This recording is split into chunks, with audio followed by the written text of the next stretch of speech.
तो दोस्तों जैसे कि आप लोग जानते ही हैं मैंने अपना म्यूचुअल फंड के जो एसआईपी का पोर्टफोलियो है, लमसम का पोर्टफोलियो है, स्टॉक्स का पोर्टफोलियो सब आप लोगों के साथ हमेशा मैं रेगुलरली शेयर करता हूं।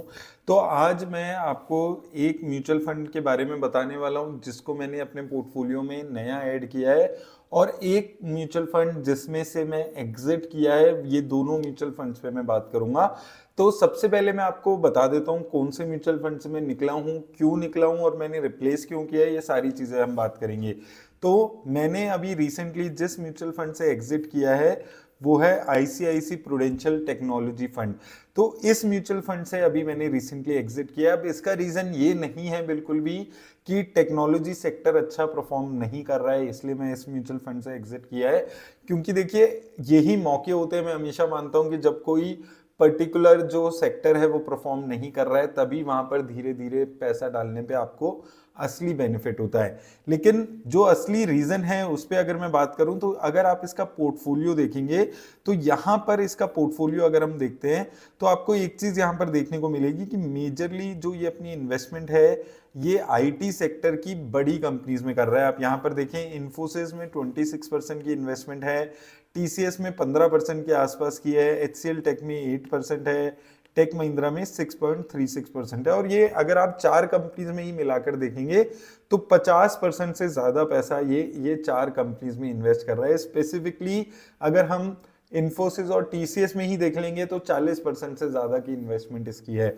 अब इस वजह से क्योंकि ये फंड बहुत ज्यादा डिपेंडेंट है इन्फोसिस और टीसीएस की परफॉर्मेंस पे, और इन्फोसिस और टीसीएस ऐसे दो शेयर्स हैं जिनमें हम बड़ी आसानी से इन्वेस्ट कर सकते हैं। नीचे लेवल पे मिल रहे हैं 1200 1250 लेवल्स पे। मैंने खुद भी इन्फोसिस में ऑलरेडी काफी पैसा इन्वेस्ट किया हुआ है। इसके साथ साथ अगर आप देखेंगे मेजरली ये 75% पैसा अपना जो लार्ज कैप कंपनीज हैं उसमें इन्वेस्ट कर रहा है यहाँ पर अगर आप देखेंगे। तो ये मेजरली रीजन है कि मैं टेक्नोलॉजी सेक्टर में इन्वेस्ट करना चाहता हूं, लेकिन टेक्नोलॉजी सेक्टर की मिड कैप और स्मॉल कैप कंपनीज का एक्सपोजर ज्यादा मैं लेना चाहता हूं। इसलिए मैं आईसीआईसी प्रूडेंशियल टेक्नोलॉजी फंड से एग्जिट कर रहा हूं। और अगर आप ओवरऑल रिटर्न्स देखेंगे, देखिए अभी भी रिटर्न्स इसकी लॉन्ग टर्म में अच्छी है। 10 साल में 19% की, 5 साल में 22% की, एक साल में भी 13% के आसपास की रिटर्न है। तो फंड ने रिटर्न्स अच्छी दी है। फंड में कोई खराबी मैं यहाँ पर नहीं बोलूंगा कि फंड में कोई खराबी है जिस वजह से मैं निकल रहा हूँ। इट्स जस्ट कि मेरी जो इन्वेस्टमेंट की अभी स्ट्रेटेजी है वो इस फंड की स्ट्रेटेजी से मैच नहीं हो रही है, इसलिए मैं इस फंड से निकलने के बारे में अभी सोचा है। इस फंड की जगह मैं एक और टेक्नोलॉजी सेक्टर के ही फंड में इन्वेस्ट कर रहा हूँ, और इसमें मैंने इन्वेस्टमेंट ऑलरेडी शुरू कर दिया। एसआईपी के थ्रू इन्वेस्ट नहीं कर रहा हूँ अभी। जब रिसेंटली मार्केट में गिरावट आई थी, निफ्टी 18,800 के आसपास गया था, तब मैंने लमसम इन्वेस्टमेंट इस फंड में की है। तो जिस फंड में मैंने नई इन्वेस्टमेंट अभी अपनी शुरू की है उसका नाम है क्वांट टेक फंड। अब ये भी टेक्नोलॉजी सेक्टर का फंड है। रिसेंटली 2 महीने पहले ही ये लॉन्च हुआ है। मार्केट कैप की बात करें, अगर हम इसके एसेट अंडर मैनेजमेंट की बात करें तो 188 करोड़ का है, क्योंकि अभी रिसेंटली ही शुरू हुआ है। अगर एक्सपेंस रेशियो अगर हम बात करते हैं 0.77% के आसपास है। आप देखेंगे यहाँ पर 2 महीने पुराना फंड है। ये लगभग अगस्त 2023 में ये फंड शुरू हुआ है। बेंचमार्क इंडेक्स की बात करें तो बीएससी टेक टीआरआई इसका बेंचमार्क इंडेक्स है। अब यहां पर अगर आप इसकी एलोकेशन देखेंगे, लार्ज कैप में 21% पैसा है, मिड कैप में 29% पैसा है और स्मॉल कैप में 47% पैसा है। तो मैं टेक्नोलॉजी सेक्टर, कम्युनिकेशन, सर्विस, इन मेजर सेक्टर्स में ये इन्वेस्ट कर रहा है। 32% पैसा सर्विस इंडस्ट्री में, 27% टेक में और कम्युनिकेशन में 19% पैसा है। तो रिस्क ये ज्यादा ले रहा है, और मैं टेक्नोलॉजी सेक्टर में अगर किसी एक पर्टिकुलर थीमेटिक फंड में इन्वेस्ट कर रहा हूं तो रिस्क ज्यादा लेने के लिए ही इन्वेस्ट कर रहा हूं। तो इसलिए मैंने इस फंड को चूज किया है। अगर इसकी टॉप होल्डिंग्स पे मैं बात करूं तो यहां पर आप देखेंगे अभी रिलायंस इंडस्ट्रीज में इसने 10% पैसा डाला हुआ है।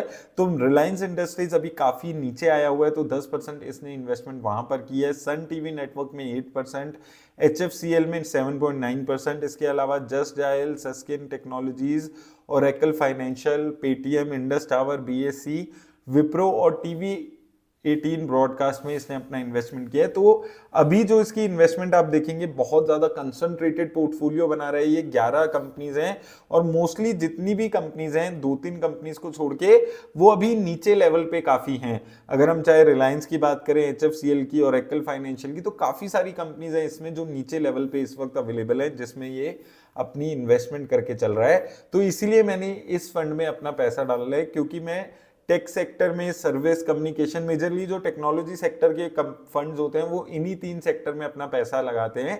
और इन सेक्टर्स की मैं स्मॉल कैप और मिड कैप कंपनीज में ज्यादा एक्सपोजर चाह रहा हूं, इसलिए मैं अपना जो इन्वेस्टमेंट है वो ICICI प्रूडेंशियल से निकालकर इस फंड में इन्वेस्ट किया है अभी रिसेंटली, जब गिरावट स्टॉक मार्केट में आई थी।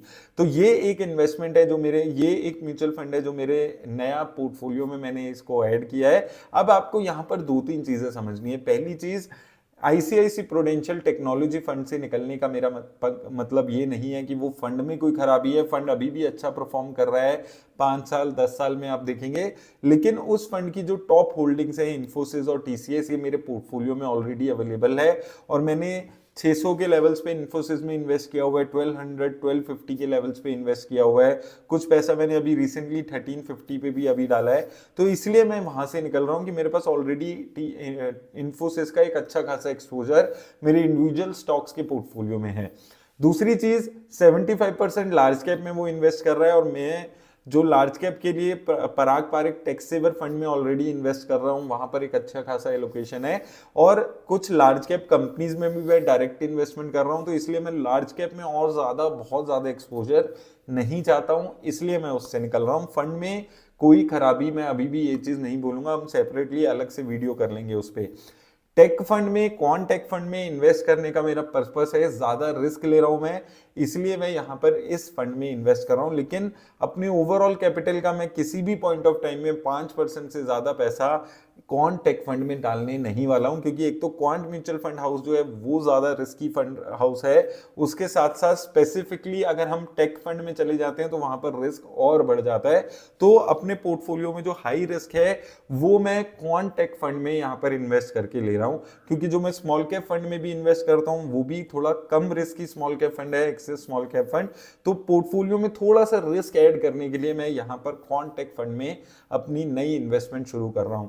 याद रखिएगा, किसी भी तरह की इन्वेस्टमेंट की राय नहीं देती है ये वीडियो, और सिर्फ एजुकेशनल पर्पस के लिए, अपने पोर्टफोलियो को अपडेट बताने के लिए आपको ये वीडियो मैं बना रहा हूं। उम्मीद करता हूं आपको हेल्प मिलेगी वीडियो से।